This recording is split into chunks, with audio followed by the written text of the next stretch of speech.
make sure we're live. I like this one because it reminds me of the story you told me about Ted Nugent's wife. Oh, yeah. That's what it reminds me of is Ted Nugent's wife. This It whole does feel episode. like that. Yeah. Let's see. Let me double check, make sure we're good. I feel like she saw one of those salesmen, and one of those salesmen scammed her. Okay. Think we're good, man. I feel like she saw one of those salesmen, and one of those We salesmen scammed her. are live. So I guess it's time to go. Turn the comments on. Okay. And away we go. Hey there. Welcome to Bwaaa, King of the Hill podcast. I'm Mike. And I am still rusty. He still is rusty. Rusty, we are doing this remotely just simply because I was prescribed some stuff for a sinus infection yesterday, and I felt like dog shite. So I'm doing it from the house, and you are always ready to go. So I appreciate that about you. Yeah, no, it's all good. Life happens. I honestly don't really mind recording from home. I got all my technology at my fingertips and everything. It's a little more technologically fluid, I guess, on my end. Yeah, it's pretty nice. It's pretty nice to have everything ready to go. Baby T, hello. Artie, how you doing, buddy? Yeah, I just ordered a 8-inch. It's like an 8-inch screen, but it's kind of long like this, about the length of the bottom of my monitor. So I'm going to have that down at the bottom of my monitor, and it's a touch screen too. So that's cool. I'm going to see how that goes. And today I also, if they don't deliver while we're recording, I'll get to see my first Amazon drone delivery. I went ahead and did it on there. But the funny thing is, it'll be in 4 separate drones because they can only hold up to 5 pounds. And I ordered 4 items, and 4 items all weighed together. They weighed more. So they had to deliver it in 4 drones. So I'm kind of interested to see how do they just like stack up, and one drops and flies off, and then one drops and flies off. And then I don't know. I guess I'll find out. I'll try to record it and post it on our socials. Oh, that'd be great. That'd be great. If I can get it. Yeah. I was watching Pluribus, that Vince Gilligan show. Yeah, I just fixed my my sister does family sharing with her Apple account, and for some reason it hadn't been working, so we just reset it all. So I'm gonna get on Pluribus probably tonight. I want to try that out. It is very good. It's very slow, but that's a good thing because it's a slow burn. Yeah, this last episode I watched, she has to get. It's like a collective or whatever, right? Okay. And she's not part of it. And she picks up the phone and says, I need my trash taken out. And she puts it down, and then in comes this giant drone to pick up her trash, right? That she set out at the curb. Okay. And they say it can only be 17 pounds, and you have to put them 2 feet apart from each other, and blah, blah, blah, blah, blah. And so the drone comes in, and it gets it, and it picks it up, and it's like struggle. And then it finally gets up, and it gets going, and bam, it hits a light pole and whips around it and just gets stuck there. So her trash is just hanging from the light pole. That's funny. It's pretty good. It's pretty good. That is good. I like that. Now, when you set it up on the app for the drone delivery, if you order over, I don't know, I think it's like $50 worth, it's free. Otherwise, it's a $4.99 or a $2, which is kind of not bad if you think about a delivery fee. It's like $2.99 or $4.99, something like that, for a drone to drop stuff off at your house. But I had over 50, so it was free. And so it has a overview of your house, and it has certain points in your yard that I guess the algorithm is deemed open enough for the drone to drop down. So you could actually switch different locations in your yard if your yard has enough of the spare free locations for them. And we have a pretty decent sized yard, so I was able to pick exactly where I wanted to drop and all that. So I don't know. It's kind of we're kind of diving into the unknown here. What do you call it? We're entering the twilight zone. The twilight zone of capitalism here. Yeah. Frightening. Yeah. Late stage capitalism is fun. All right. So today, I was in a box. How you doing, buddy? Shut up. Yeah. How you doing? King of the Hill, season 8, episode 6, or in the year of our Lord 7, ABE 19, After the Mold Rush. Originally, and Hang on one second. It originally aired December 7th, 2003. Go. Yeah, and I was gonna say that's the closest we've ever been to the actual air date of an episode, recording an episode. Yep. We've gotten close a lot, but this is like 6, 7. Yeah, well, they say 8, 9. That's how you're supposed to. Okay, so 6, 7, 8, 9. 8, 9. Yeah, that's how you're supposed to counteract the kids. If you hear them say 6, 7, you're supposed to go 8, 9. I have just been saying 6, 7 as much as I possibly can, in because I want it to go away. I figure if they see an old man saying it over and over, it's dead. You know, it might be. Yeah, I don't know. So I'm ready to kill it off by just saying 6, 7 all the time. I say 6, 7, and then I also send videos to our like little group chat at work that involve the Jet 2 holiday, sound that you hear. Yeah. I like that one. That one's good. Yeah, they're all very sick of it. Okay, just a quick breakdown, and then I want you to tell me what you told me before we started. After I finish this, Hank enters his house in Arlen's Parade of Homes showcase, but when the Hill House tests positive for mold, Hank and his family must relocate to a seedy hotel. Yeah, so this is a mold fueled story. So I remember I was in a box set. His kindergartner had 6, 7 day at kindergarten yesterday.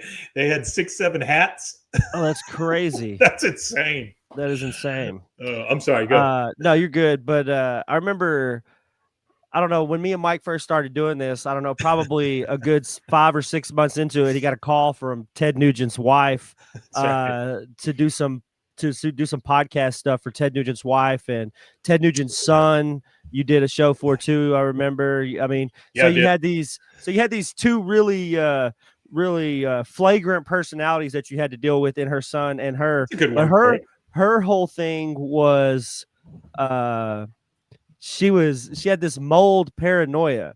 I don't know if it's based in truth or reality. I'll say that if she acts the way she's acting, she might have gotten some mold spores in her chest or something. But she has this whole thing about mold, and it's all over her social media. It does. It's like she wrote a book. She wrote a book. She wrote a book on mold. She had a podcast about mold. Mm-hmm. So it was kind of interesting that this show, we had an anecdote to go with this, which you generally try not to have mold anecdotes, but that's our mold anecdote. If my memory serves me correct, which it often does not, but if my memory serves me correct, they had to leave 5 different houses because they all had mold in them. What are the odds? You know what I mean? I don't think 5 different houses. Oh yeah, we did tell a story about Ted Nugent.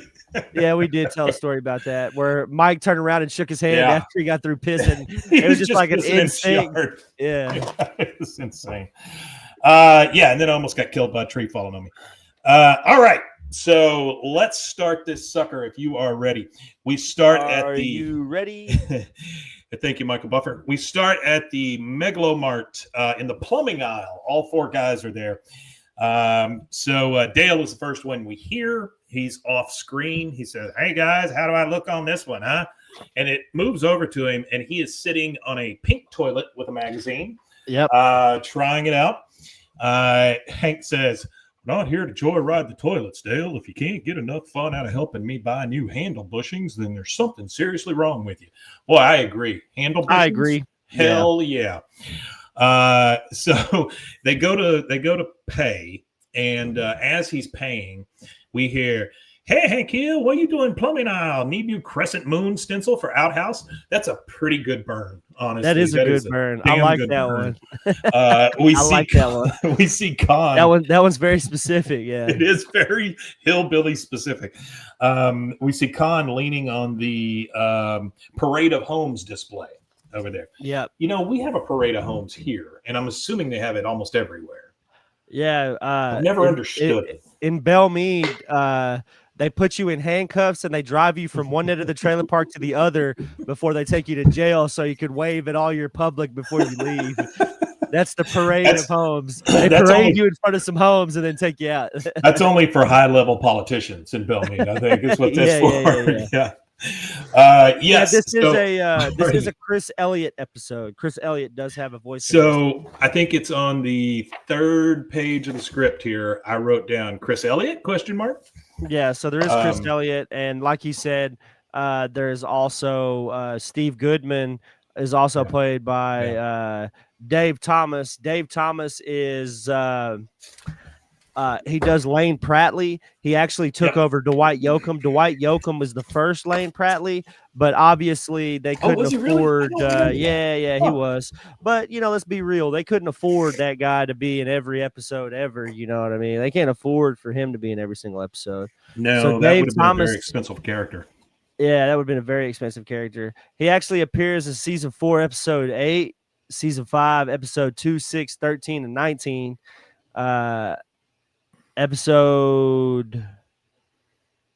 Season 8, episode 6, 8, and 9. So he's in 3 episodes in this season, and in season 9 he's in episode 10. So yeah, he's here. He's definitely a King of the Hill voice veteran. Also a painter. Also did the voice of the Sorrow, which is a character in Metal Gear Solid 3 Snake Eater. And he also played Echo in Red Faction 2, which for our gamers out there, Red Faction 2 was a awesome, badass first-person shooter that was for it was on PlayStation 2, Xbox, and GameCube. It was that era of gaming, but it was a really good game. So he was in that too. So yeah, Dave Thomas, hell of a voiceover. And Chris Elliott, for anybody that doesn't know, Chris Elliott is these pipes are clean. He's a hilarious comedian. He's the guy, the potato guy with put his hands in the potatoes in Scary Movie or whatever. But his dad was a famous personality on radio and TV back in the 40s, 50s, and everything, named Bill Elliott. And he did a lot of late night TV stuff. And Chris Elliott, he was able to, I guess, off his dad's coattails, also do late night stuff, and he was on David Letterman a lot. David Letterman loved him. He would like David Letterman. He did a bunch of skits for David Letterman. If you ever want to check out Chris Elliott, go look at Guy Under the Stairs off of David Letterman. There's a guy living under the stairs that the people are sitting on in the studio audience, and then there's also one where Chris Elliott tries things out. So he comes out dressed up in a like a lab coat. And the one I remember the most, yes, Cabin Boy, you got it. Cabin Boy, yeah. That's what these pipes are clean are from. He's up there like he's a scientist testing out products, right? And they have 3 kinds of dog food, and they're like, okay, well, we're going to test these to see which one, is best, blah, blah, blah. And then he just starts eating the dog food, and it's just gross and shit. Yeah. At that moment, I knew I loved Chris Elliott. Also, speaking of David Letterman, this is a little tangent, but David Letterman has My Next Conversation, and he had one with Adam Sandler that I just watched. Yeah, was it good? That was actually really, really good. Yeah, and I also watched. I do want to watch that quite a bit. I think it's really cool that they're both of an age now where they can look back on this stuff. Well, because when he was first on David Letterman, he was like 22. Yeah. And he had only been in the industry at that point, 17, 18, 19, 20, 21, 25 years. He'd only been in the industry at that point. Yeah. And really, anybody that's from his generation of comedians will pretty much say, I mean, their Mount Rushmore is one person. It doesn't, it's just David Letterman, David Letterman, David Letterman, David Letterman. That's their Mount Rushmore, because for a comedian back then to get national exposure, you didn't have Kill Tony, you didn't have TikTok, you didn't have YouTube. You didn't have YouTube, you didn't have all these digital platforms to put yourself out there, because now you could do a skit in your backyard and go viral and then tour the country off of that. When back in those days, you had to grind out in these grimy comedy clubs for a long time and be funny enough to get your name out there for somebody from Hollywood to see you. That was always the goal, is to be at the Comedy Store, doing something at the Comedy Store, because that was the Garden of Eden, I guess. That's where they picked the fruit. That's where they picked the fruit from for all of TV. Pretty much anybody that was on TV or anything in a comedic role. It was basically Carnegie Hall for comedians, I mean, it was the tip top place. Yeah. I mean, you had Second City, and then you had what was the one in Toronto? SCT. We had that was Second City Television. That was Second City, but they one did in Chicago or whatever they had too. That Chicago was Second City. That was Second City. Toronto, I'm not sure what it was called, but a lot of those guys came down to Second City. Yeah, and then went back up and did that SCTV thing. Yeah, whatever they did, it was it's a. And then you got the Groundlings, and you got the other stuff over in California. Iconic comedy guy for sure, Chris Elliott. Yeah, beautiful stuff. Okay, so again, Con is leaning on the Parade of Homes display. He says, "Oh, trying to impress your home like putting lingerie on a monkey. Better to save up your dog fighting money and buy ticket to Arlen Parade of Homes." So he said, number one, you live in an outhouse. Yes, Upright Citizens Brigade. Good catch, Artie. There you go, Artie. Yeah. He said crescent moon on your outhouse. He said putting lingerie on a monkey, and he said save up your dog fighting money. I mean, that is a trifecta of burns on Hank in such a short amount of time. On burn, yeah. Hank says, "I'll have you know, my house is part of Texas history. Yep, it was built by the great grandson of Captain T. Anderson Kearney, who fired the first shot at the Battle of Gonzales. Hey, maybe I should enter my house in the Parade of Homes." And then from off screen, we hear, "Hey, who forgot to change the toilet paper?" All right, now we transition over to the Hill House, and we've got all four in the bedroom with Peggy. So basically what they're doing is all five of them are looking through the house and trying to get it ready for Parade of Homes, right? Peggy says, this closet would look a lot bigger if you took out my shoes and replaced them with Nancy's. Well, yeah, I'm sure it would, Peggy, because you wear size 400s. Yeah, she's got skis. So let's see. Artie says soon Con will do all of that and get into stick fighting. Yeah. Hank says, "Well, we don't need any Hollywood special effects for people to see what a great house we've got. Hey, maybe we can put T. Anderson Kearney's brass boot remover by the door. Kind of an explanation point for when people leave the room." So he moves that over by the door. Yeah. And then Boomhauer has this string of words that I'm not real sure what we're doing here. He says, talking about old house, beautiful man. Talking about dang old swim up no pool bed, man. Talking about just dang old Wilt Stilt, man. See no double teams in his day.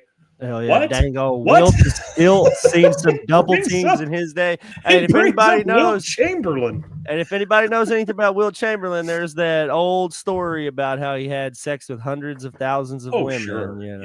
Yeah. And Hank says, "Well, thanks, Boomhauer. I just hope people of the Parade of Homes say the same thing." No, you don't, because you have no idea what he said. Yeah, absolutely. All right. So all four of them walk down the hall, and they walk past Bobby's room, and they see Bobby dressed as a magician, as you will. And Bobby says, "Welcome to Bobby Hill's room. No flash photography on the trolls, please." And we see all of his those spike-haired troll dolls on his desk there. He's got a big collection of them. Yeah, he does. Hank steps in and says, "Hey, Bobby, you know what might spruce this room up?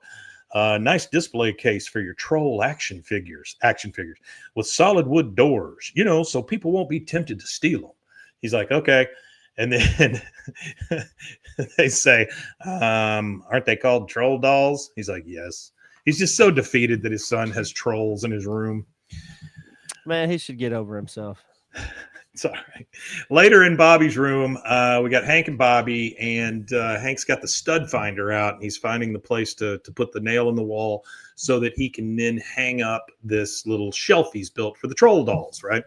Yep. The troll shelf. Hank says, "Now, watch closely, Bobby. This house is going to be yours someday, and you're going to need to know how to take care of it."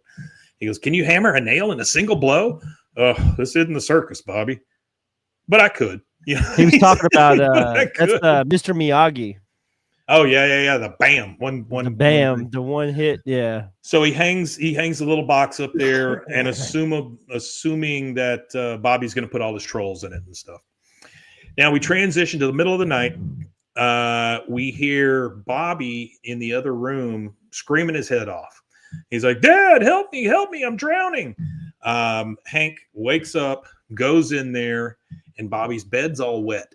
And he says, "Oh, Bobby, you had such a good few years." that's pretty good. Just assume that he peed in the bed.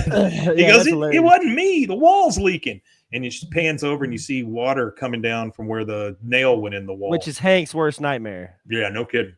He goes, "Good Lord, it looks like it's coming right out of the stud." And Bobby unlocks the case and he's talking to his trolls. It's okay, babies. Daddy's here. Now let's get you out of these wet clothes, which is so fucking creepy to these Yeah, troll it is. dolls. That's awful creepy. Hank gets his box cutter out and cuts a hole like a square in the wall right where it's leaking, so he can pull the sheetrock out and see what's going on back there. Yep. He pulls it out and he goes, "What kind of sick bastard runs a water pipe through a stud without installing a nail guard?" Bobby's like, "I don't know." Very upset about it. Yeah, he was kind of upset there. Like, what am I supposed to know? I don't know. I don't know. The next day, the insurance adjuster is over at the Hill House, and they're in there taking a look at it. He says, "Well, the water damage looks pretty minor. Yeah, at Lone Star Home and Casualty, we see some doozies. The Matthew McConaughey water weenie claim comes to mind." Hank says, "Yeah, well, what about my wall?" He goes, "Don't worry, Mr. Hill. We'll hire someone to come in here and get this wall fixed up before that Parade of Homes tour." He goes, "Oh, I don't really like strangers touching my walls. Maybe you could just pay me and I'll get the supplies and fix it myself." Sorry, but company regulations require we use licensed and bonded contractors. But I can absolutely assure you they do a first-rate job. He goes, "Oh, okay." He says, "Now, would you like to be tested for mold while we're at it? We usually do one right after any type of water damage. Won't cost you anything." Hank's like, "I guess, sure, go ahead." In comes Bobby holding his wet trolls, and he says, "Excuse me, do I need to file a claim for my loss?" Hank takes the trolls and he hands them to the guy, and he's looking him straight in the eye. And he says, "Yeah, you're going to have to give those to the insurance company so they can assess them properly." And he looks at him and he's like, "I'm sure you know what to do with them." Just like, yeah, get rid of these freaking things. All right. Now we transition to a little later. A lot of repair trucks driving up to the Hill House. They're all coming up through the driveway there. Yeah, I don't know why he needs that many repair trucks, honestly. I don't either. It seemed like a lot. Yeah, the trolls got wet already. Really That's right. Excessive. I don't know if you've ever been around a wet troll, but it ain't no way to live. There ain't no way to be. So the guys are sitting on Bobby's bed. There's a couple of guys there that have come in to do some repairs, and they're both sitting on Bobby's bed reading Teen People magazine while Hank gives them advice and actually works on the wall because he doesn't like people touching his wall. So he's like, "Don't leave any excess joint compound on the threads, and always wipe the pipes down when you're done as a courtesy to the next plumber. Now, let's see if that outlet needs rewiring." The guy tries to get up, and he goes, "Oh, I'll do it. Just hand me that voltmeter." So the guy hands him the voltmeter, and then in comes another guy. And yes, Artie, I do not think trolls are like gremlins. However, they do embody certain powers that I don't want to talk about here. But later on in like a DM situation, I could probably do that with you. Had a lot of close calls with trolls. Guy comes into Bobby's room and he goes, "Hi, I'm Steve Goodman." He comes in with a toolbox. He goes, "I'm here to check out the room for mold." Hank's like, "Huh, so that's what they use to test for it. Boy, I've never seen one of those before. You think I could give it a try, Steve?" He goes, "Nope." He just like holds this thing up in the air and then goes, "Okay, I'm done." And he just takes 2 seconds and then he leaves. He just puts it right back in his toolbox and leaves. Yeah. Hank turns around to the other guys and he's like, "Okay, who wants to turn off the circuit breaker?" "Too late, I call it." And he runs out of the room like it's just a special thing to do. "Too late, I call it." All right, now we're in the car. It is Hank and Peggy, and they're driving around looking at Parade of Homes, just going down the tour route, trying to look at the other homes to figure out, how much they need to do to get their house ready to go. Yeah. Peggy says, "Now remember, Hank, the Parade of Homes is not a competition, but this is what we're up against." And they're parked in front of this 2-story house. It's got a ladder on it, so they're obviously getting it ready for the tour. Yeah. He goes, "Oh, that's pretty nice for new construction." And they both pull out binoculars. They're like looking at the house in the car. Guy comes up to the window and he's like, "Can I help you?" He goes, yeah. We're in the Parade of Homes next week too. Hank Hill, single-story ranch style. We were just admiring your place. Nice shutters." The guy, he shakes his hand. The guy goes, "Well, thanks." Yeah. That means a lot coming from another parader, still trying to get the place looking presentable. It's funny. I spent my whole life dreaming about owning my own house. Now all I dream about is the next thing. It needs to be painted, polished, or replaced. Hank's like, oh, I love those dreams. Like, that just shows you the difference between Hank and everyone else in the world. Everybody else, yeah. Hank loves manual labor. All right. Hank loves everything that nobody else loves. No kidding, right? We're Like back at the Hill Peggy. House. That's true. Well, there's only one other guy that really loves Peggy. Well, he doesn't really love Peggy, does he? I don't know. I think he lusts Peggy, and he wants any sort of relationship. That's really all it is. I think so too. I think that he should read The Giving Tree by Shel Silverstein. All right, so we're back at the Hill House. Hank finishes up Bobby's wall. He is using like a fine tip paintbrush, like a little, like one you would paint figures with or something, to finish off the wall. He goes, oh, I hate to toot my own horn, but this wall looks pretty good. Let's enjoy it now before Bobby puts up that poster of babies dressed as strawberries. So I'm assuming babies dressed as strawberries. Well, I'm assuming he's talking about those Ann Getty's photos, you know, where she would put the babies in the lettuce and all that stuff. Yeah, I'd imagine that's what he's talking about. That's still pretty funny, yeah. Well, and I'm thinking, why does an 11 to 12-year-old boy have a poster, an Ann Getty's poster on his wall? That makes I don't no know. sense whatsoever. That does not make a lick of sense. No, you're definitely right. Peggy's in there, and she goes, she sees a guy outside Bobby's window. You know how he has that long window. She sees a guy with a clipboard outside, and she goes, Hank, it's our first looky-loo. And you hear a knock at the door. They both go to the door, and Hank's like, okay, be cool. To hear Hank say stuff like, okay, be cool, it throws me for some reason. It throws me too, yeah. Hank saying, let's be cool when cool. Hank doesn't even know what cool is, yeah. They both go to the door. He opens up the door and talks to the guy. He goes, welcome. Knock's pretty nice, doesn't she? He's talking about the door. That's solid oak hardwood. No pressed fiber there. Now notice and the guy stops him. And this is Chris Elliott. He says, whoa. You might want to just save that for someone who's not on the clock. I'm Rob Holgan, Technopure. Your insurance company sent me. He goes, Hank Hill, what can I do for you? He goes, you can put your hand down and step 2 feet away from me. You may be contaminated. He goes, what? He says, your house is tested positive for mold. He goes, yeah, you might want to not take such a deep breath. And that is our first commercial break. I want to take a deep breath. We are going to take that, and we will be right back. I don't know where the commercials went. Where are they? We're going to do this. Here we go. They'll be there somewhere. We'll find them eventually. All right. We're just going to stick them in here afterwards. It'll be fun. Okay. All right. Here we go. All right. And we are back. All right. And we're back. Just like that. We're still at the Hill House. All right, just I'm going to break the fourth wall here just a tad. We don't have the commercials because I am making new ones because I'm tired of seeing all the ones we had. So I'm making new commercial breaks. All right, so then those are the commercial breaks you just saw. So congratulations, you've seen the newest ones, including the weird anime AI chat company that we're advertising now. All right. We're back at the Hill House, still in Bobby's room. Hank says all three of them are in there now. Hank and the guy, and I believe Peggy's in there. But he says, "I've got mold." Well, that can't. I mean, how does God? Is it hot in here? I'm really hot. Like Hank gets really uncomfortable because he thinks he has mold. He's very, very uncomfortable because it's Hank. Why would he have mold? Like, true. You know, he's not a fan of. He's not a fan of anything, honestly. Well, he's not a fan of like people shitting on his home. Like he prides himself in having taken care of it, and now there's something wrong.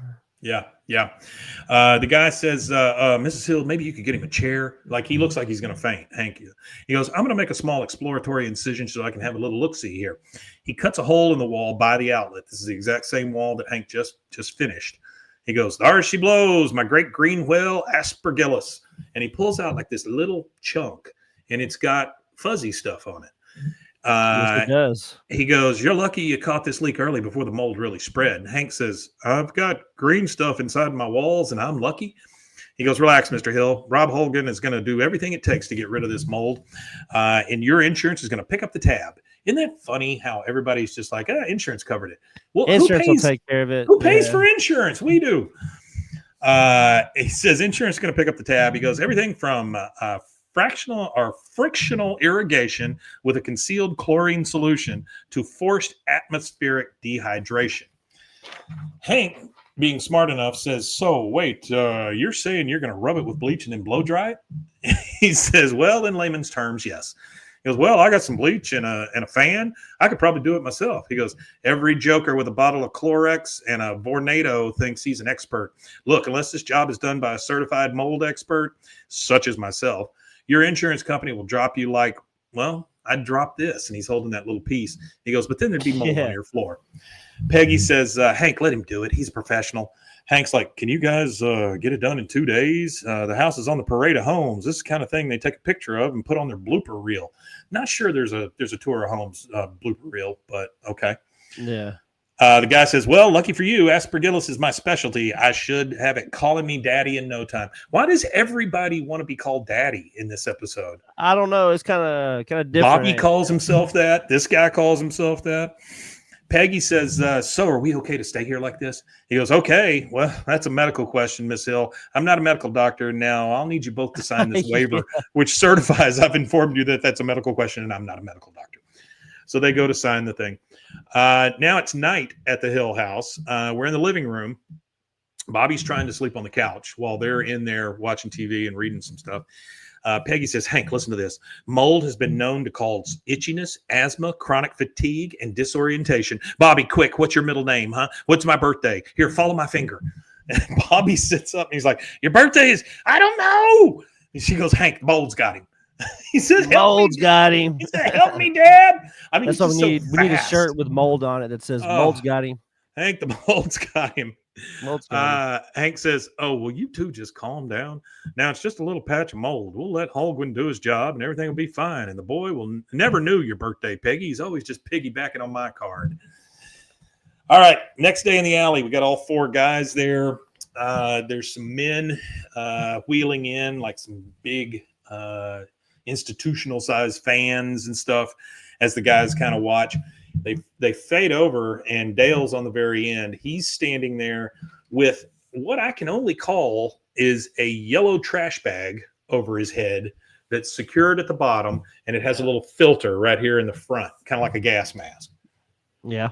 But I've never seen anything like it. I've never seen like a big yellow bag you put over your head. That's different. Yeah, I've not seen that one before either. Yeah, that's extremely different. Well, I was in a box as that anime AI chat ad was super cool. Yeah, it looked just like us, didn't it? All right. So they're wheeling in these fans and all this stuff. And you hear Hank say, yep. And then you hear, yep. Mm-hmm. And then as if it came from Darth Vader, we hear, yep, because he's got his head in that stupid bag. But he has put the Alamo beer can inside the bag with him. So that means he has to hold the beer can the whole time in the bag. I got that part at least, yeah. Yeah. He goes, Dale, take that thing off. We're perfectly safe here in the alley. Heck, we'd all be perfectly safe if we slept in Bobby's room. He goes, and Bill, of course, hearing slept, goes, a sleepover? I'll get my jammies. He goes, don't let him in, Hank. With his foot fungus, he'd just be tracking in more mold into the house. That area between his toes is rich and fertile as the Nile Delta. Ew. Bill, well, we see it here in a few minutes. Bill says, can we still have a sleepover? I'll hang my feet out the window. Then from Khan's yard, we see Khan over the fence. He's on a ladder and he has a megaphone in his hand. And he says, attention, mold patient 0. I know your house not good enough for Parade of Homes. Maybe next month, Parade of Toxic Waste Dump. Good burn again. Khan, a decent one. Khan getting in some great burns this one. Later, we're inside Bobby's room. It's the mold guy and Peggy and Hank. And he goes, what? How could we still have mold? I thought you said you got rid of it. He goes, I did from the leak. But there must be a secondary infestation. The latest sample from this room showed an airborne mold level of 500 parts per cubic meter.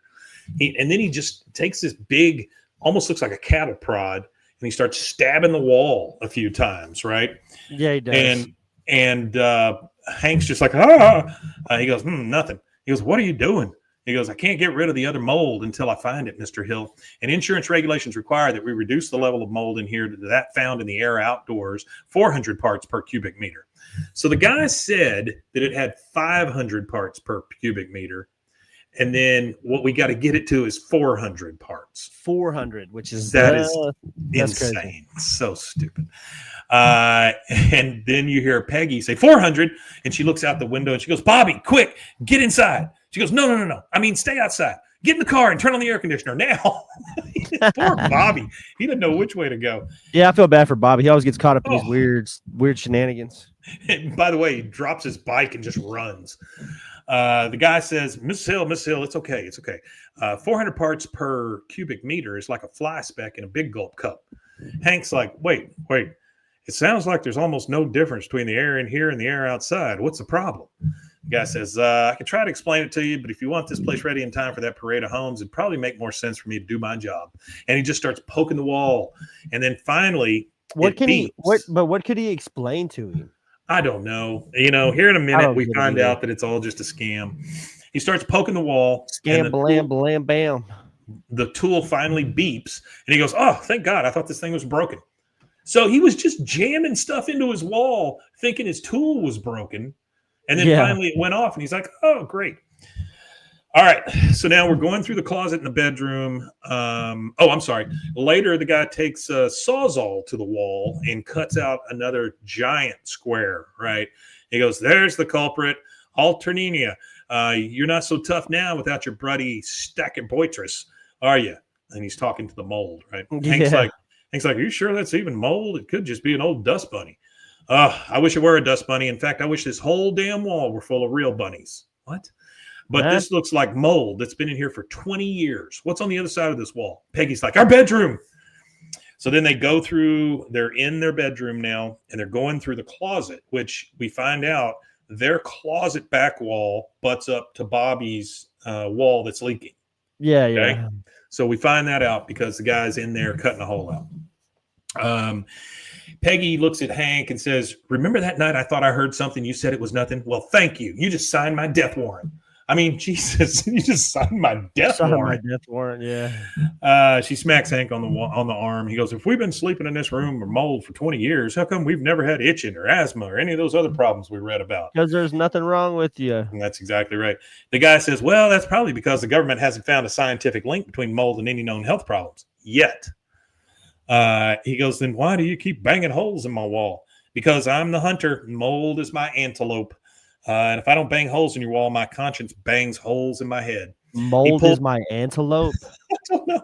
He pulls out his cell phone and he calls somebody and he goes, Hogan here. I need backup. I got a buy room situation at Rainey Street.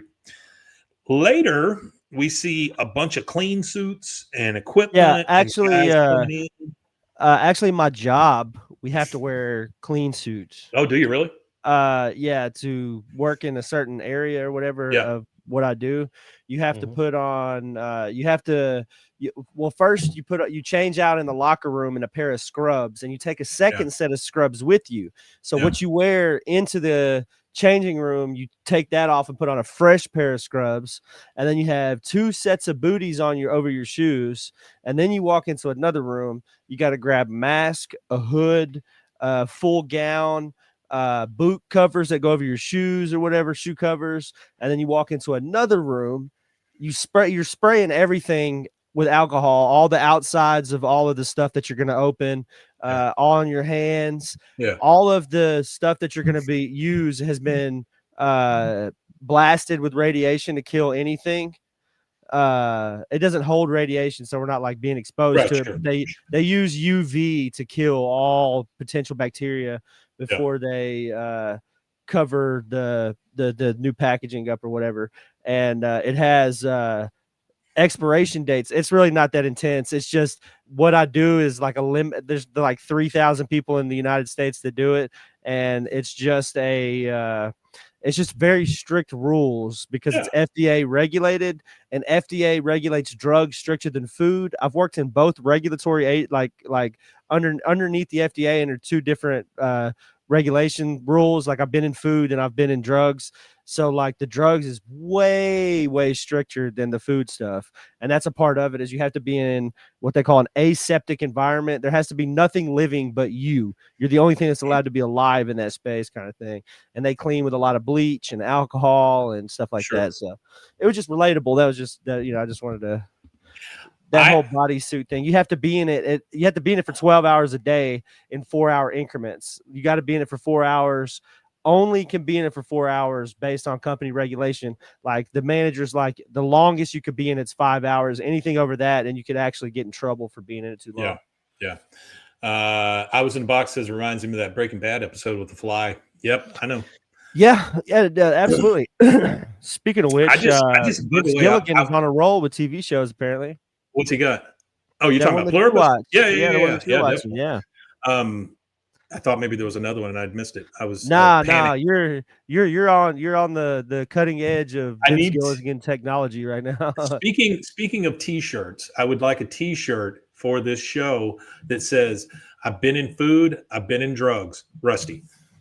There you go. Right, that's a good one. There you go. I like that one. Been in food, I've been in drugs. Rusty. I've done them both. Yeah, that's like a Tuesday. All right. I've done them both.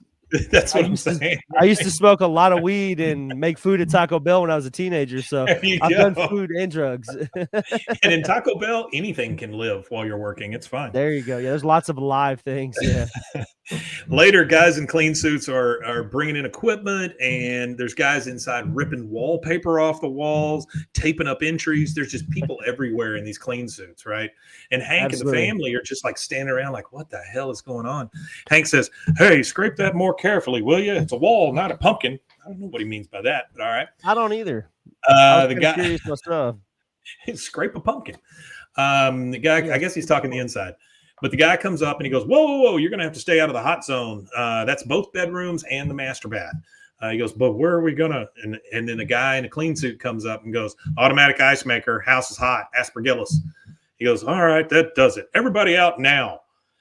By the way, whenever he says the house is hot, he says dog house is hot, and he's carrying Ladybird under his arm. Dog house would have been the Buckingham Palace, a Barkingham Palace. Is hot. Yes. He goes, oh my God. God bless you, sir. Hold on. Yeah. Oh, sorry. Aspergillus was first cataloged in 1729 by an Italian priest and biologist underneath the name Pier Antonio Micheli, and he viewed the fungi underneath a microscope. Micheli was reminded of the shape of an aspergillum. An aspergillum is a holy water sprinkler. It's from the Latin word spargere, which means to sprinkle. So they call it aspergillum. It's actually an asexual spore-forming structure, and it doesn't need anything else to reproduce. It just needs to be fed. Huh? Isn't that something? Look at Rusty with the fed, it'll go with it. Yeah. So if you ever need anybody for bar trivia, yeah, I think between you and I, we could cover it. Yeah, I think we could kill it. I think we could. Yeah. I really think we could. Yeah. We bring Zach with us. It's 100%. Oh yeah, it's over. Yeah, it's definitely done. So his comic book knowledge is pretty elite. Like I've met a lot of comic book guys that know a lot about comic books, but the fact that he can find something new every time for y'all show is mind-boggling. There are that many comics out there that you could go forever. But the fact that he's able to find good ones, and then he reads every one of them, and he reads it multiple times, and he's ready to go. I mean, it's pretty amazing. And I really like the prints he does. Yeah, he does a good job printing. Yeah, the print shop. All right, so now the guy has said that the whole place is doomed, right? Because he's carrying the dog. Absolutely. Hank's like, all right, that does it. Everybody out now.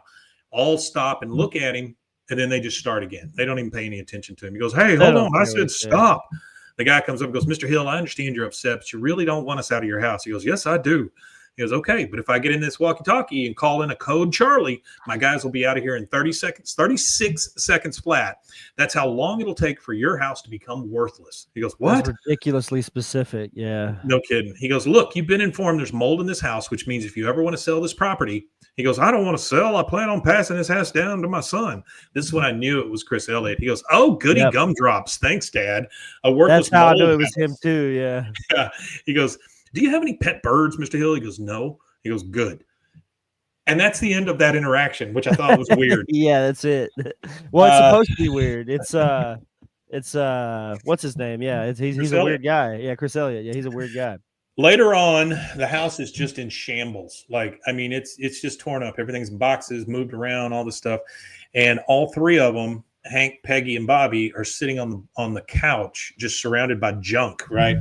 And they can't really go anywhere. They can't move around. They can't do anything because they've told them they can't do anything. And then Bobby says, can 3 family members share a living room without driving each other crazy? Which I'm assuming is kind of like the real world, right? That's kind of like the real world. He goes, Bobby, I've asked you several times to stop making that joke. Now go to your room. This is my favorite part of this episode. Bobby gets up off the couch, walks about 3 steps over, sits on a milk crate. He's in his room. So, so good. All right. So now Hank is in the shower and for some reason, he's counting. He's like 18. I don't know why, but yeah, he 19, is. 20. And then boom, the shower curtain comes open and he goes, Mr. Hill, you got to get out. It's a guy in the clean suit. Now, this is the mold guy that he's been talking to, the one played by Chris Elliott, but he's in a clean suit now. And he goes, Mr. Hill, you got to get out. And he goes, you get out. He goes, your old house is contaminated. The negative air environment's been compromised. He goes, the what? He goes, there's no time to explain how it wasn't my fault. Now move. How it wasn't my fault. Now move. The towel could be filthy with mold. And so he gives him one of those gowns that you wear in the hospital. All right. He goes, go. Forget the toys. The insurance company will pay for everything. Makes Bobby drop his toys. He goes, now move. They go out to the yard. We see that Hank's ass is hanging out of this thing because it's a hospital gown. And then from over the fence, I believe this is the same fence that Con came over. Maybe it's the front yard. I don't know. But you hear Dale say, leave it to you to make a hospital gown look unsexy, Hank. I've never looked at a hospital gown and thought, I haven't either. All right. While they're all standing out there, Hank is wet in a hospital gown with his ass hanging out. Bobby's in his PJs. Peggy is in a nightgown. The Parade of Homes van drives up. The same guy gets out that they complimented his shutters. And he says, this says it's 123 Rainy Street. This is on the Parade of Homes? That can't be right. And then he sees Hank standing over there in the hospital gown, mind you. And he goes, Hank? He goes, oh, God, no, the Parade of Homes. Is today the 5th? So he walks up in front of this crowd. There's like 6 or 8 people that get out of this stupid van, and they're all going on this this tour of the Parade of Homes. And he goes, this ranch-style Rambler with upgrades to the doors and windows and roof was built by the great-grandson of T. And Dale comes over, and he's got a camera. He steps in front of the group and goes, smile, Hank. I want to get a picture of you next to the mold. Like, that's fucked up. If I were Hank, at this point, I'm like, Dale, I'd probably punch you. Never see you in my yard, around my house, or around me ever again. Yeah, I'd have to hit him. Oh, my God. Well, that is our second commercial break. We will take that, and we'll be right back. You got it. And this is where we insert the commercial break, 4804. Let me put that down real quick. 4804. All right, here we go. And we're back. Lovely new commercial break you just saw. Plenty of products. Please go check them out. All the links are in our description. So we're at at the hotel or the Motel Arlen. The L is missing off of the sign. Yep. Obviously, it is a very rundown place. But then on the thing where they always say, here's what's coming up or free HBO or whatever, it says, welcome cigarenders on sign. So the cigarenders, that's where they meet now. You The remember when they were cigarettes. trying to quit cigarettes? They went I to the do remember when they were trying to quit smoking cigarettes. Yeah, I love the fact that it's a capital C, a lowercase I, capital G, absolutely. capital A, lowercase r, and the rest of it's capitalized. It's fantastic. They go in, and it's a god awful filthy room, and I have stayed in these kind of hotel rooms or motel. I have too. In my teens, my late teens, like 17, 18, I've been to every McDonald's in Texas almost. And we would stay in these little towns. Well, we were it was work for work, Sure. obviously, but we were doing countertops, and I've been to pretty much every one of them in Texas almost, maybe a handful that I haven't, but I've been to hundreds of them. And we would have to stay in these small towns. So we would be in these little podunk towns. Like there's a town called Winnie out in East Texas that has no type of like major hotel company that's there. There is no Hilton or Sheraton or nothing like that. So you can't get a good hotel. You have to go with whatever roadside motels that still exist in these towns. And some of them that you end up staying in are generally not the best place to stay in. I was in a box says I've been to every McDonald's in Texas is a crazy cool flex. Honestly, there's probably like a handful that I haven't been to in the Panhandle, but everything from pretty much North Texas, West, East, and South, I've been to tons of. I've been to that 2 or 3 level one in Nevada.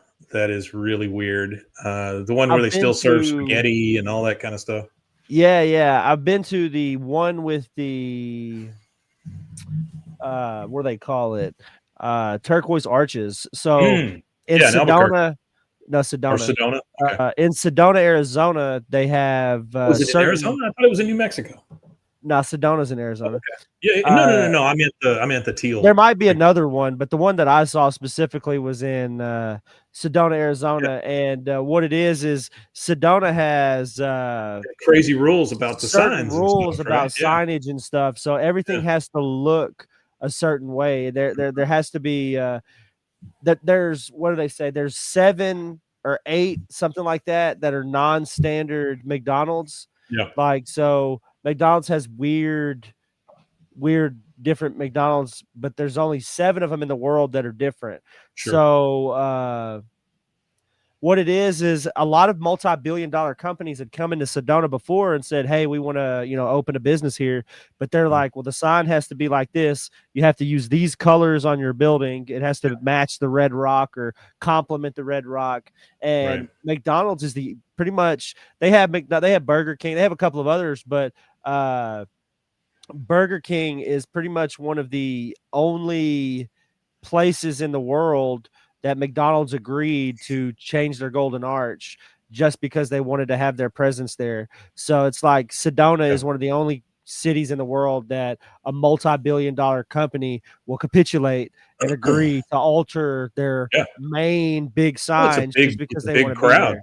There's a lot of people there. It's a big city. Well, it's not a big city, but it's a big travel city. There's a lot of people that pass through there, and they have a lot of hippy dippy shit that goes on. So there's a lot of this thing out in the West where they have these, like, they call them like portals or whatever, and there's like weird stuff, geologic, like geomagnetic stuff that happens in those areas, crystals and all that. That's a big thing in Sedona, is that holistic. I don't even know what you call it. I call it hippy dippy.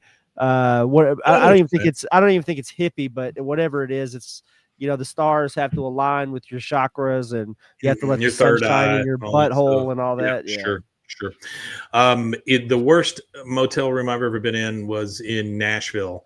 A buddy and I took a road trip to I'm sorry, it was Memphis.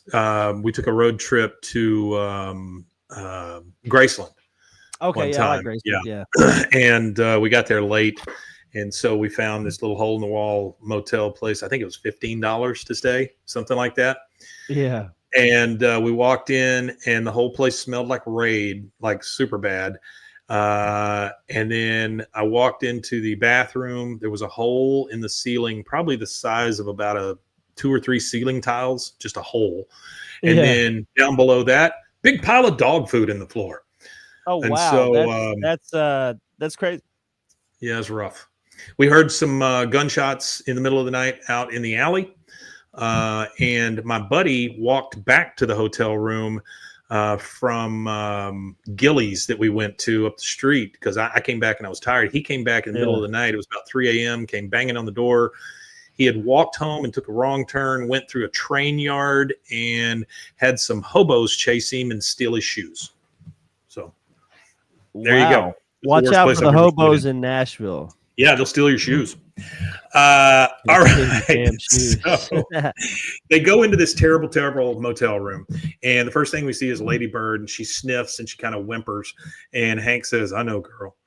And then next, it's just a little bit later, and they've settled into the motel room now.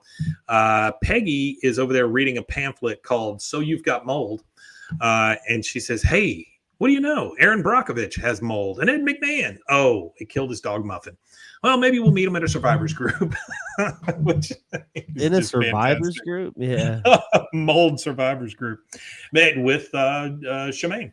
Yeah. He says, if Lone Star Home and Casualty is so interested in looking for mold, he's on the phone, by the way, you should start with this room. It was growing on the soap. The guy at the insurance company, the one who came out first, is saying, I'm afraid there's nothing I can do about the mold in your hotel, Mr. Hill. They don't have a policy with Lone Star, so there's no potential liability on our end. He hangs up. We hear a bunch of yelling from next door. You know how these motels are. The walls are paper thin. You can hear people screaming, and you can smell the drugs the other people are frying in the other room. Yeah, it's a rough place.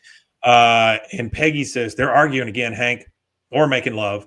And then from the other side of the wall, you hear, you pig, is that what you wanted? She goes, oh, making love.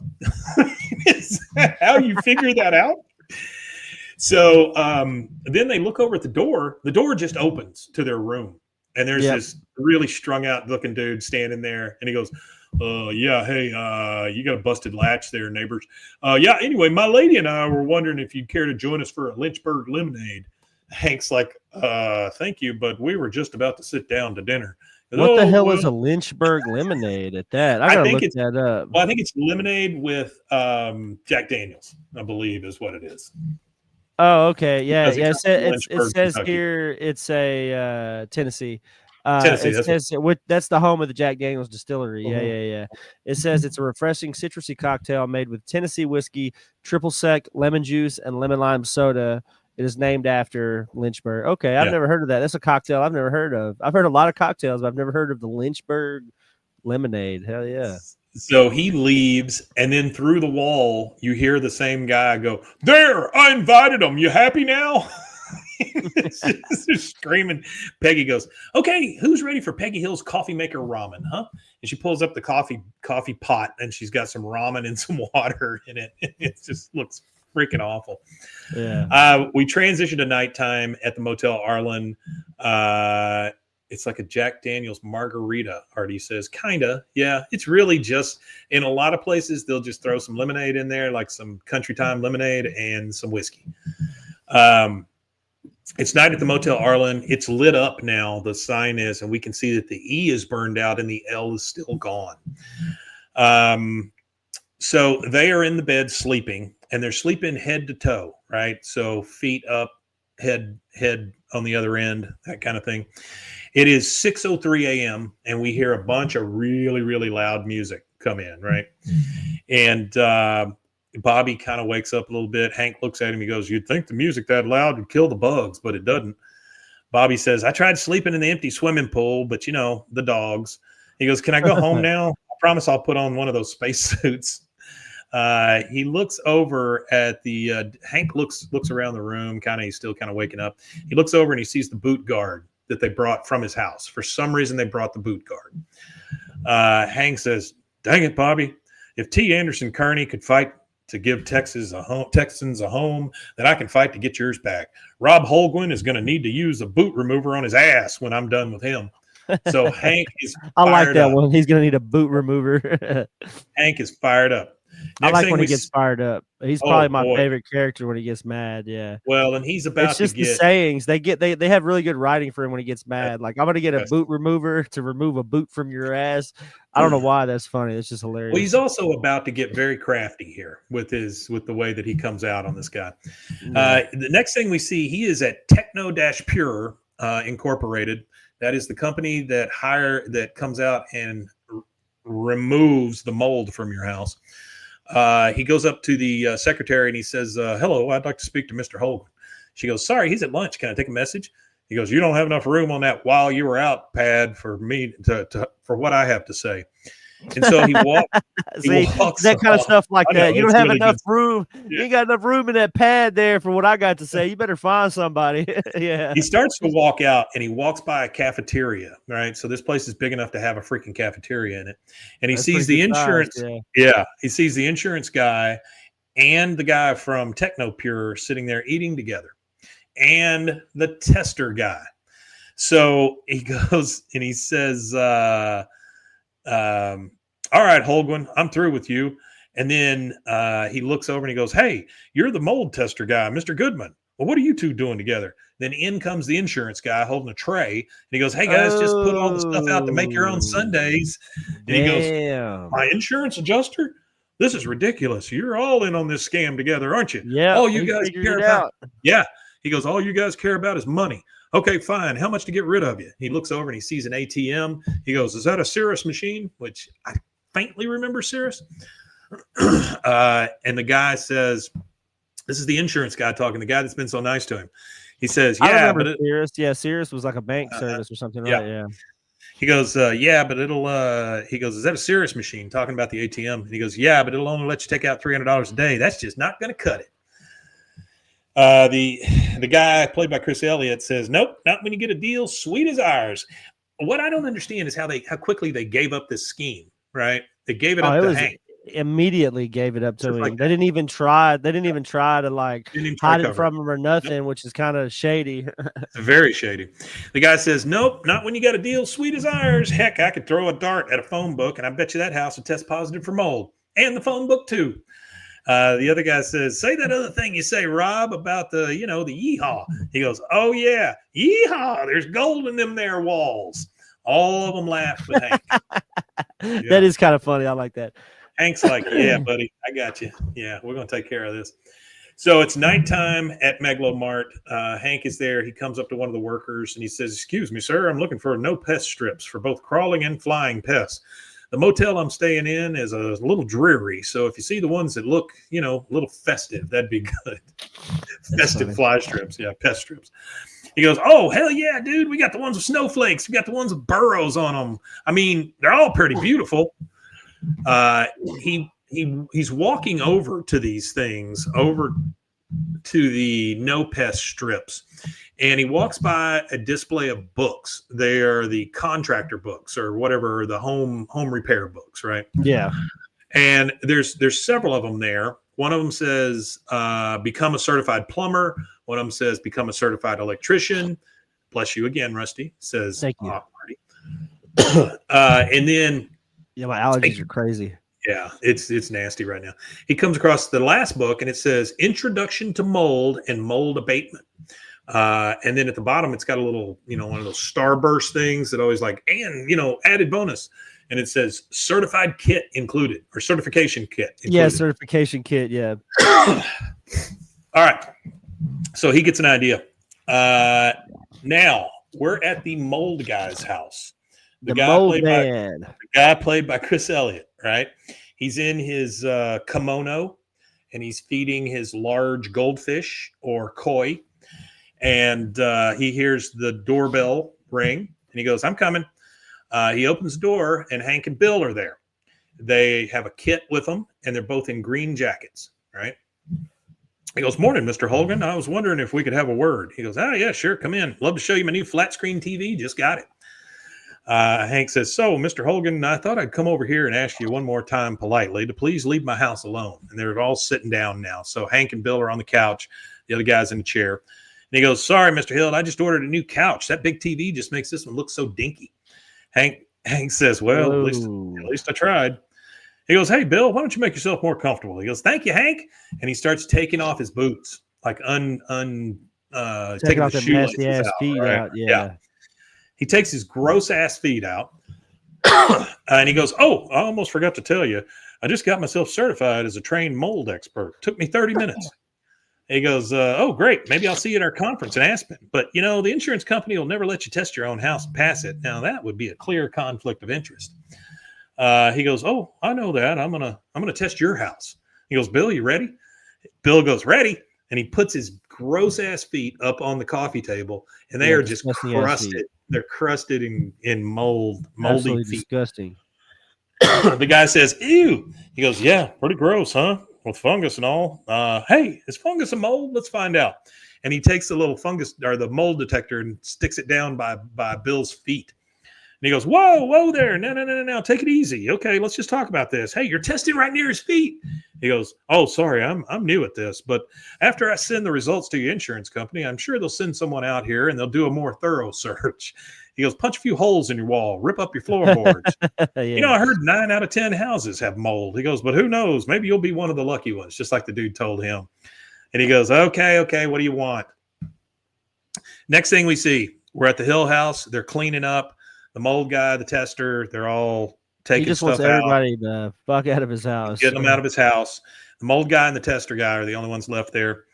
He goes, "Okay, Mr. Hill, you passed. Your house is officially mold free. Goodbye." He goes, "Oh, now hold on. We're not quite done yet. You two owe me a parade."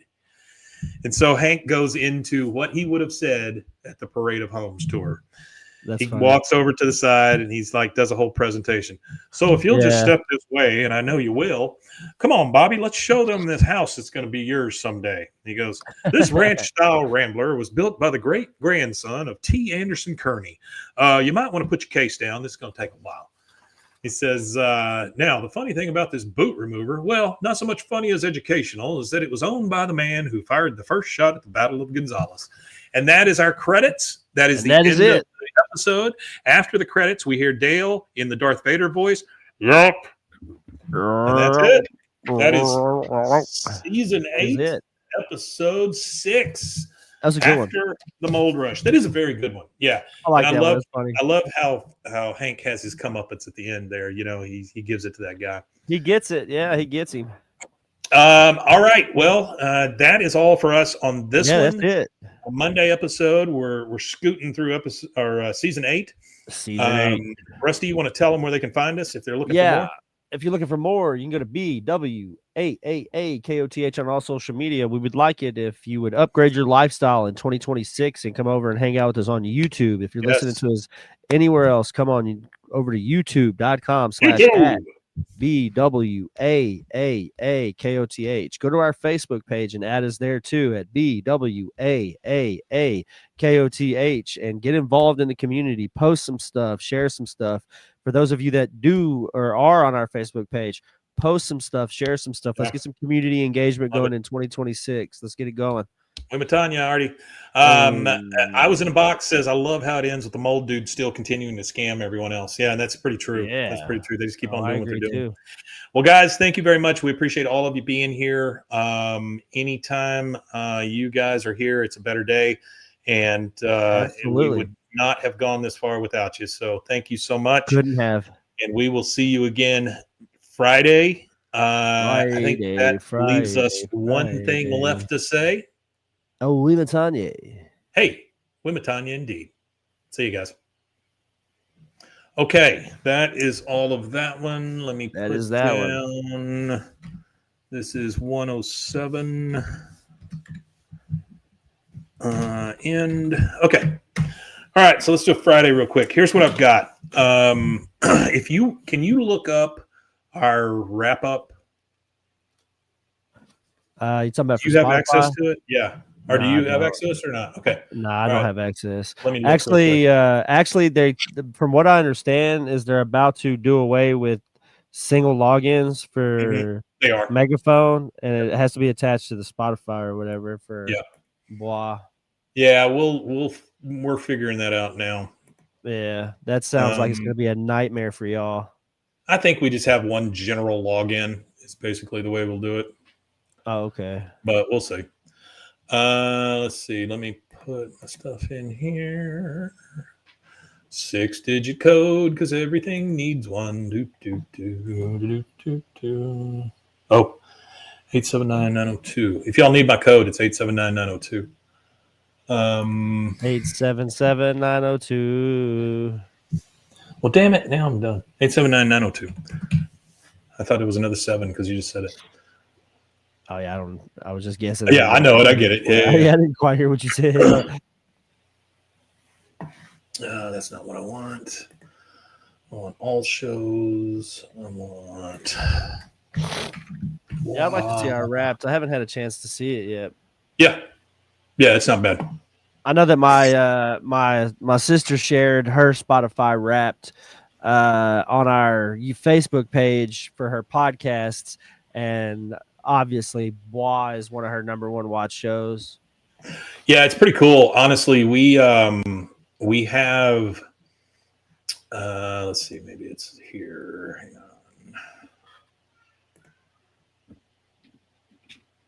Okay, there it is. All right. Number 2 podcast. Who are you cheating on us with? Let's see. Let's share. Nope, I don't want that. I want to share screen, and I want the Wrapped.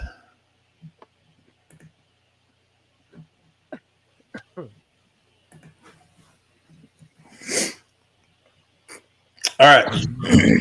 So there it is. Oh, there we go. Yeah, let me take it off and then we'll put it up again and we'll talk about it real quick. All right, if you guys are ready, we're going to start this Friday. I've got a couple other things here, but we'll get through those real quick. Thank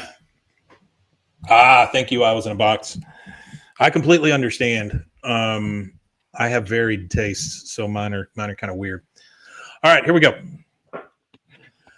Hey there, hi there, ho there. Welcome to Bwaaa, King of the Hill Bwaaa. podcast. I am Mike, and that is Rusty, still Rusty. Still Rusty. Damn, I keep thinking it's going to change. Welcome, folks, to a That Ain't Right Friday, where we talk all things kind of King of the Hill adjacent. We're going to start this one off by kind of going over our Wrapped from Spotify. Now, the thing is, we've got a Wrapped for there's a Wrap for YouTube, there's a Wrap for something else. I can't remember what the other one is, but right now we're going to go over the Spotify one. And just this is basically an episode to tell you guys how much we love you and appreciate you. I didn't know YouTube had one. I haven't looked at our YouTube page. They just started doing one. All right. So this is the Bwaaa, a King of the Hill podcast 2025 Wrapped for creators. Now let me find it here. Which one am I looking at? Okay, right here. So 2025, it was quite a year for us. And by the way, I look at it and every one of them says this. Yeah, that was something they say. Yeah. A little proof that hard work pays off. Again, every one of them says it. 54.2 thousand total plays. Now, this is just Spotify. I want you guys to understand. 2.1K or 126% increase from last year. Thank you very much. Total new audience, 1.7K. We're up 999%. That's crazy. I think that's about as much as you can go. As high as it gets. Total followers rose by 60%. Thank you so much to whoever's out there listening to us. Listening time. Now, does that say 1 million minutes? That's 1 million minutes of listening time. I believe you're right. 1 million minutes of listening time. Hours of listening. 17.7K hours. 7.7K. Yeah, that's crazy. Days of listening. 740 days. That's years. There's only 365 in one. It was 2 years. Weeks of listening. 105 weeks. Yep. Months of listening. 24. There's only 12 in a year. There is. Years of listening. 2 years of listening. Yeah, that's amazing. Amazing. Wow. Increase in total listening time from last year, 26%. Now, again, remember this is amazing too. Yes, just remember this is just Spotify. Okay. If I go down a little further, this year, one episode rose above the rest. Probably the pilot. It's the first one. Yep. We got 1,000 plays out of it. The pilot gets hit a lot because everybody that finds it goes back to the pilot. So they try to start over. Yeah. Yeah. 349% more than our average episode. That's crazy. 17% of our audience discovered us through our top episode. They say they're still quoting it. Bullshit. It's on every one of them like that. Hot takes, love notes, and everything in between. King of the Hill's own John Redcorn, a.k.a. Jonathan Joss interview at the Green Room. I was going to say that one got probably the most everything. That was it got the most comments. Yeah, because a very big episode. Tragic.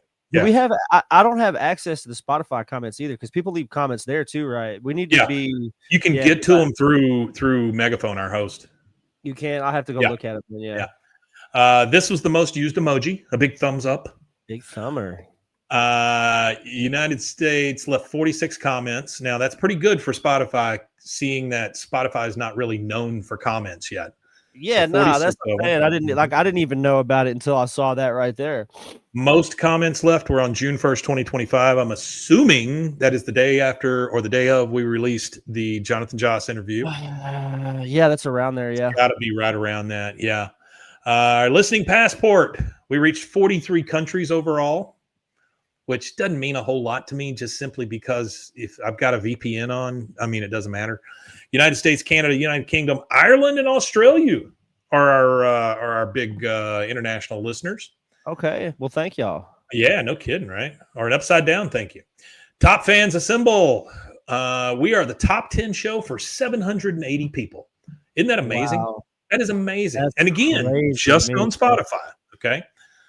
We're a top 5 show for 522 people. We are the number 1 show. I was in a box for 133 fans.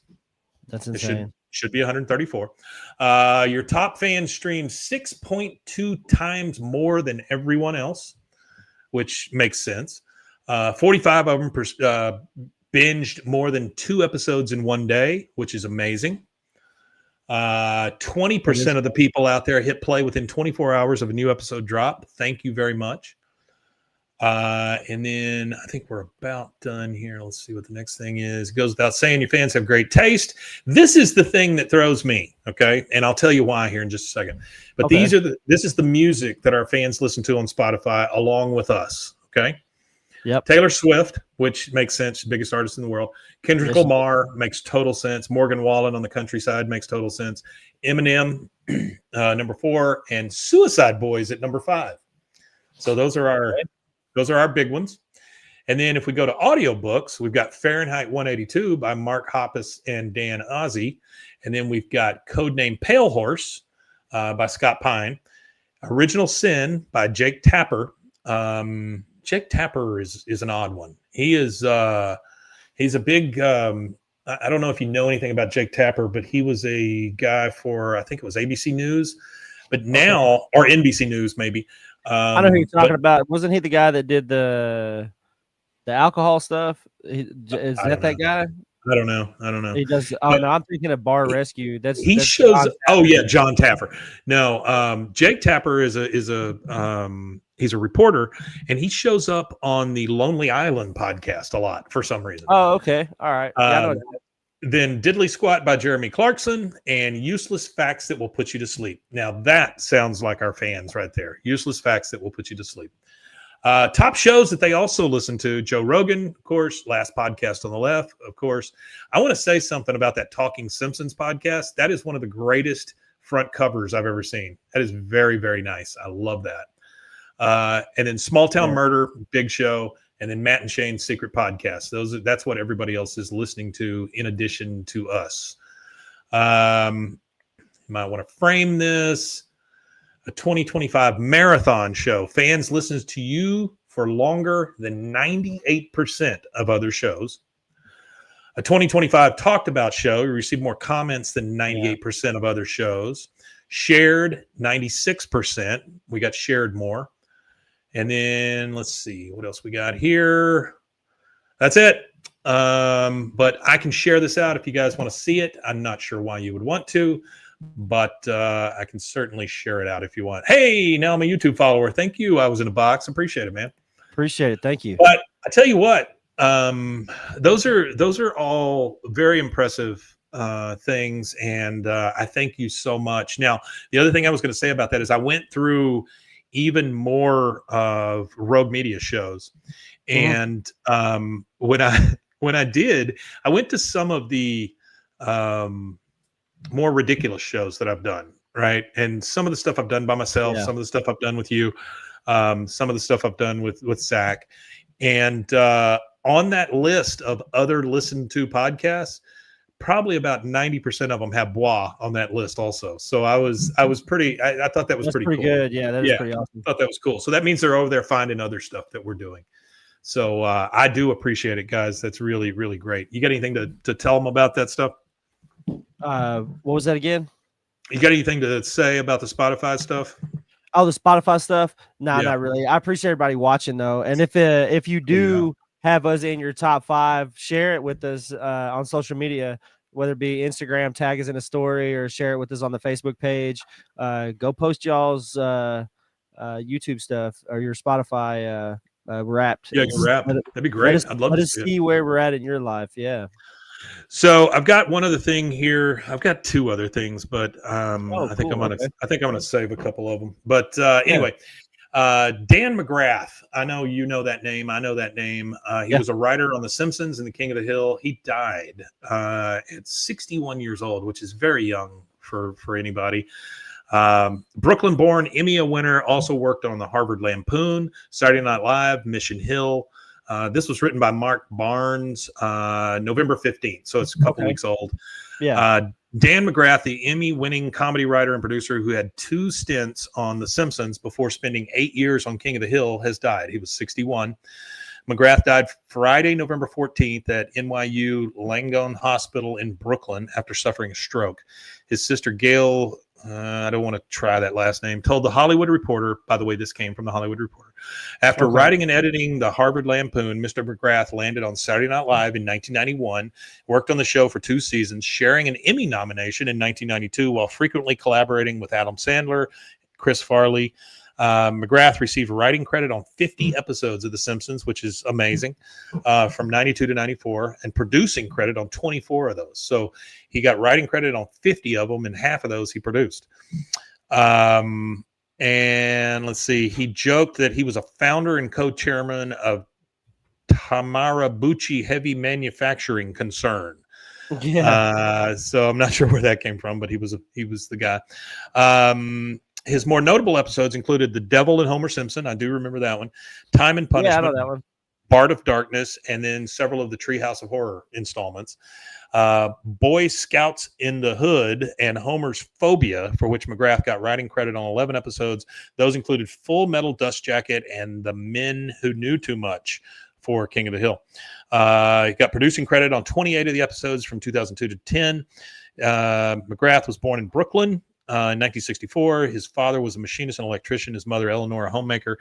He attended Regis High School in Manhattan, then Harvard. Of course, that tells you why he was on the Lampoon. He also directed out-of-the-box plays before graduating with a degree in East Asian Studies.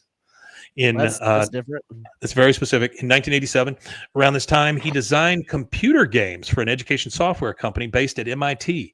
McGrath also wrote for Muppets Tonight, the animated show Gravity Falls, Sammy, Mission Hill, and the PJs. And then he taught classes at the Brooklyn Comedy Collective, where he said he could be appeased and safely approached with the offer of raw steaks and Popeye's spicy chicken. In addition to his mother and sister, survivors included brothers and his sister-in-law, his nephew, and his nieces. So he will be missed. Very big comedy mind and someone very big in the King of the Hill family. Big King of the Hill family. Yeah. Well, all right. One other thing, and I think we mentioned this, but I'm not sure that we really went over it. But a grand jury in Texas indicted the man of killing King of the Hill voice actor Jonathan Joss. Okay, we did. Okay. Yes. He is out on bond, a $200,000 bond. But there's no way that he doesn't get criminal time for that. And then from comicbook.com by Nick Valdez, this was written December 2nd. King of the Hill really needs to address Luann's absence.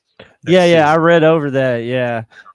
Pretty much he just goes to talk about how they haven't addressed it yet, and this gives them like a perfect opportunity to address it now that they have 2 full seasons again, or 3 more seasons actually that we end up Yeah. with 15, 16, and 17, potentially 18, 19, and 20. Who knows? Hopefully, otherwise, we don't have very many legs left on episodes. We're on season 8 of 13.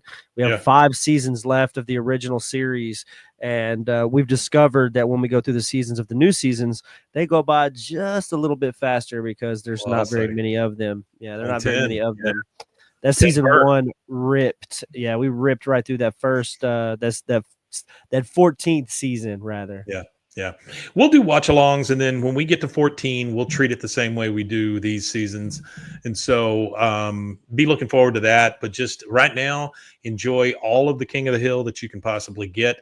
Enjoy the fact that the nation, which is so different from the time that it went off, still loves these people.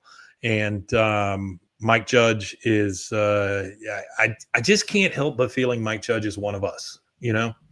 Yeah, he's that kind of guy. I feel like he is too. Yeah, no, I agree. Yeah. I watched. Did I tell you about watching the 15 things that you didn't know about didn't know about Office Space? Did I tell you about that? No, you didn't. No, you didn't.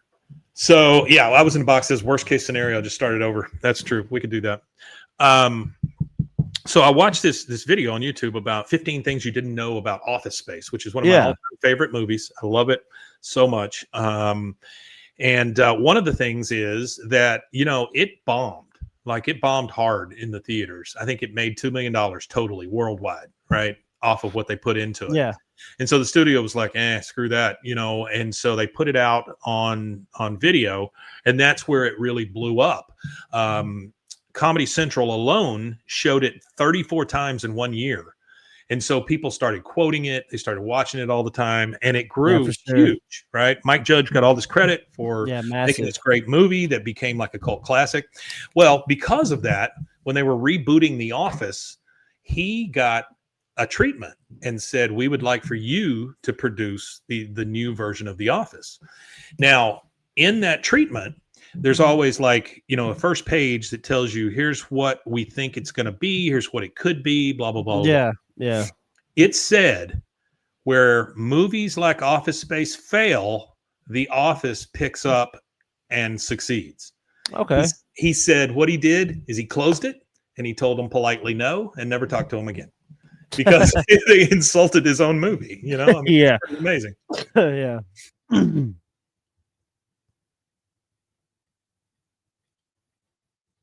Your audio went, Mike. Yeah, for some reason. There you go. I don't know what happened. But Greg Daniels went on to do The Office, and it was pretty amazing, honestly. No, it was. It was really good. Yeah, for sure. All right, guys. That is a Friday. I think we're done here. My wife is asking me to leave the premises, so I have to get my stuff together. Apparently, we've got mold in the bathroom. So I've got mold in my ass. Yeah. All right. Tell them where they can find us. Guys, you can find us at a Piggly Wiggly near you. Right. We're in the bread aisle right next to the tortillas. Croissants. You can find us at BWAAAKOTH on a variety of social media applications. I try to try out new ones and what works and what doesn't work. Do not use Blue Sky. Blue Sky is absolutely inundated with pornographic material, and it is no longer a viable option for social media. So I have crazy how fast that happens. It's crazy how fast it happens and becomes unregulated. And once it becomes unregulated, that's when the bottom falls out of it because of the access that children have to applications these days and stuff like that. It kind of goes a little crazy. But yeah, so remember when Blue Sky was an invite only? Yeah, actually, I do remember that. Started off as invite only, and now all of a sudden you got pornography everywhere.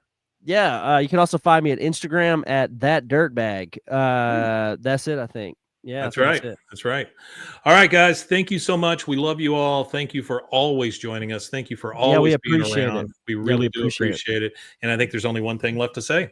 There's only one thing left to say, and hopefully in the new year, me and Mike could get a tattoo artist in town on, and me and Mike have discussed it a few times of getting the word Wimatanye tattooed on us. I personally have 0 tattoos, so it would be a unique experience all the way around for me.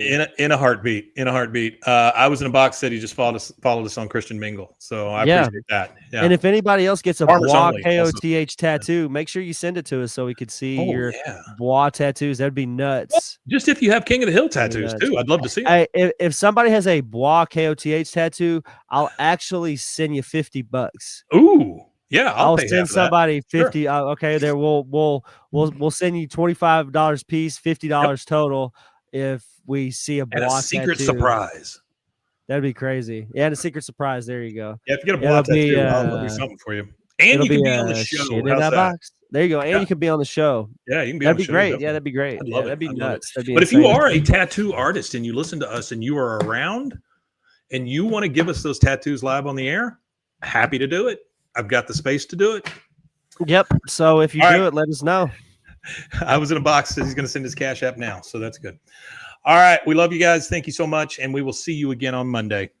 And that is a Wimatanye. Wimatanye indeed, mofos. Bye.